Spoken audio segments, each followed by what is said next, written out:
Le PPF, projet de performance fédérale, donc c'est ce qui regroupe en fait tout le programme de détection, donc qui commence chez nous à partir des U13 et qui va jusqu'au U16. Donc l'objectif, c'est de détecter, orienter et puis suivre les joueurs, soit par les diverses sélections, soit aussi à travers ce qu'ils peuvent faire en club.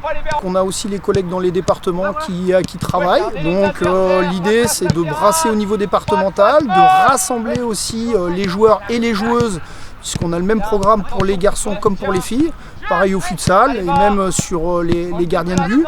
Donc c'est franchir les différentes étapes au niveau départemental et puis aussi au niveau régional, parce que à un moment c'est bien de réunir les meilleures joueuses et les meilleurs joueurs sur des mêmes rassemblements. On sait que ces garçons-là, ces jeunes filles-là ont tous des rêves d'aller le plus loin possible, avec pourquoi pas des sélections nationales.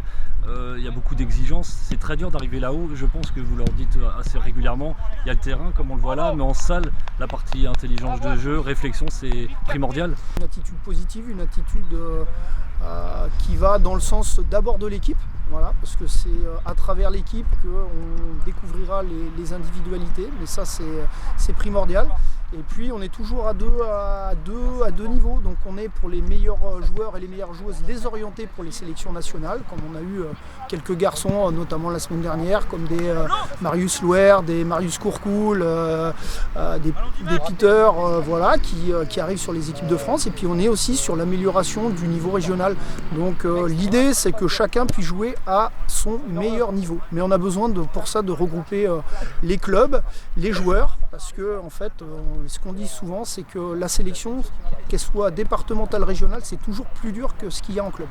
Tu l'as évoqué un petit peu dans ta dernière phrase, les parents, les éducateurs, les clubs, il y a justement des guides qui ont été mis en ligne depuis plusieurs saisons.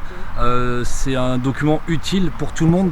S'il est en ligne, c'est qu'il a une raison d'être. C'est un guide d'accompagnement, voilà, parce que chacun doit respecter ses objectifs, ses missions. Donc on est parents, doit accompagner, pas se prendre trop la tête, mais vraiment être l'accompagner du mieux possible.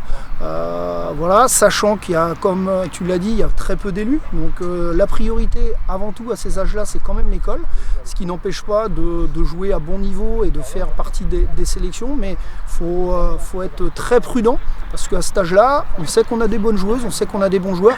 De là à être pro, on n'a pas de boule de cristal, on ne peut pas faire de prévision sur ce que sera leur niveau en senior. Voilà. Mais par contre, avoir des rendez-vous réguliers contre les meilleurs joueurs et les meilleures joueuses, ça fait partie d'un travail complémentaire qu'on mène aussi avec les clubs. Le club, c'est pas mieux que la sélection c'est pas mieux que le club. Ce sont deux choses qui permettent aux enfants d'évoluer et de performer et d'être meilleurs au bout du compte.